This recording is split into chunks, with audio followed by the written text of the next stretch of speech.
everyone, it's Ashwin Rao.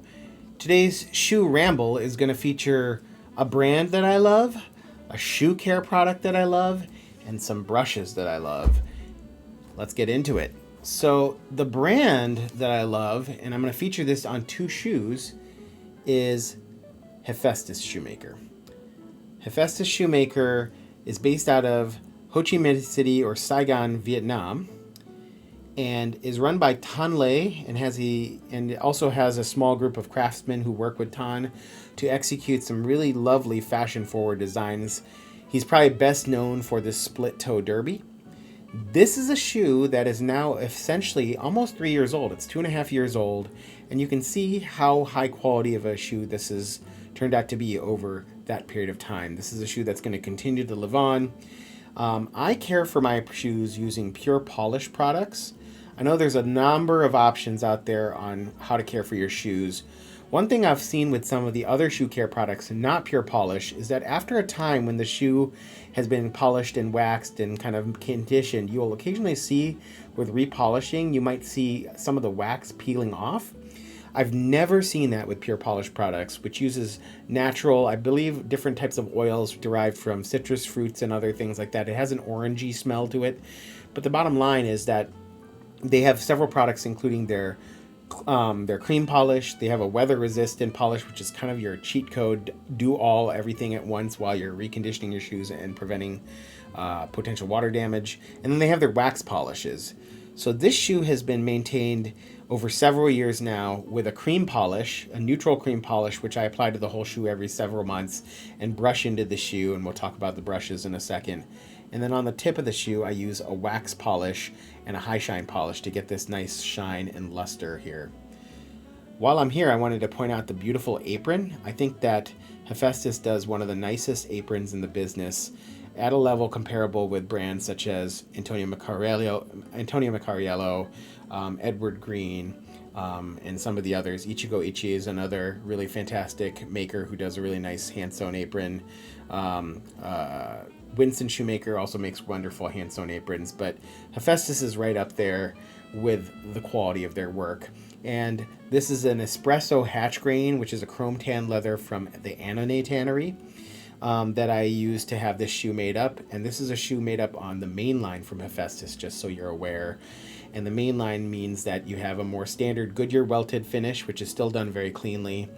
You have a slightly beveled, rounded waist here, so you can see the rounding of the waist running off the waist, and the beveling along the edge, which is done really well. But you see a squared heel block, no step off between the heel block and the waist. So this is more of the standard line, but still a very shapely shoe with a lovely last that has lasted extremely well with very little wear on the soles over the past 2.5 years. And so I've been very happy with Hephaestus, one of my favorite makers. You should really give Hephaestus a try. Them and Winston are two of the more new and emerging shoemakers doing really unique styles. They have a very unique character. Each brand sort of stands on its own.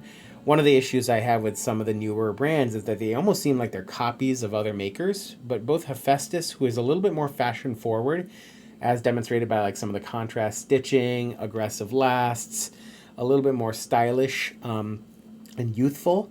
And then Winston has a more classic approach. Their lasts are a little bit more conservative, but also Hephaestus and Winston both have handmade lines, which are essentially entirely handmade shoes, which you can see is a beautiful shoe here. And I care for them all using pure polish products. Here's my other Hephaestus pair that's nearly 3 years old. This one is a shoe that I actually designed, which is another thing I love about Hephaestus. They are amazing about allowing you to come up with your ideas and executing this idea. So this is a hole cut that was essentially made with a reverse skin stitch apron, which I decided that I really loved a few years ago, and I still love reverse skin stitch work because it requires a higher degree of execution. Bontoni, Scarpa di Bianco, and a few others are well known for their aprons and their skin stitching and that type of work. But at the time, those were shoes that were out of my price range, and I wanted to try something, and Hephaestus was willing to oblige. Keep in mind, though, one other Ramble side note is that this shoe was repainted. So this is not the original patina. This is a work that was done by Alberto Suastez, who also goes by the name Patina Works AZ on Instagram and is active on the forums on Facebook. And he did a really lovely job recoloring the shoe into a almost like a ocean blue kind of marbled patina. I don't know how to describe it, but it takes a really nice tone, and it works well in this instead of like say a black shoe. It gives you a little bit more character. Beautifully done. So obviously I love Hephaestus, and I can show you a shoe that is now worn over 2.5 years and how it's aging using only pure polished products to condition. So I know there's been a lot of internet chatter about creasing and what's acceptable creasing and not. You can see that this apron has some creases right here and here, which are entirely acceptable. As you can see, I always place my shoes in shoe trees, and I preferably lasted shoe trees. This particular crust leather has a little bit of loose grain. You can see that right there where my finger is.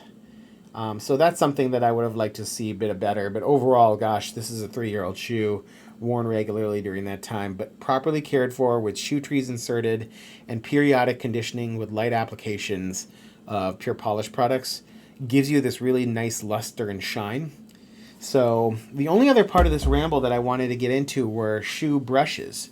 So here are brushes by Shoji Works. Boom, Shoji Works. Shoji Works are available through Mason and Smith. They're Japanese brushes. This is their pig bristle brush. This is their horsehair brush. And I use these to do a lot of brushing and conditioning. So I typically, with a grained leather, such as this one here, boom, I'll do a little bit of a light brushing with a pig bristle brush, which actually has a little bit more coarse and allows oils and conditioning products to distribute better over grained leather. And then in order to get a little higher shine, I will use the horsehair brush, which is a softer brush, to lightly shine the tip of the shoe to give me a really nice luster and shine on the waxy or high shine polished parts of the shoe. Again, incredible products by shoecare specialist pure polish products for their cleaner, conditioner, their cream polish, and their wax polishes, which I used for this. And then, as I mentioned, they have a weather resistant product that's kind of the cheat code product. And Hephaestus, incredibly well constructed shoes, and this is on their main line, just like the other pair, meaning that it doesn't have some of the more bespoke finishes like the offset heel block, more dramatic sole work, but yet you get a really high quality shoe. So if you're interested in a great deal on shoes and handmade, or at least largely handmade shoes with Goodyear welting, as both of those shoes were, think about Hephaestus. Think about a brand like Shoemaker as an alternative to maybe a much more expensive shoe from Edward Green or John Lobb or even Antonio Macariello. These are priced a little bit more affordably. So Shoji Works brushes, pure polish products, Hephaestus. Hope you're doing well.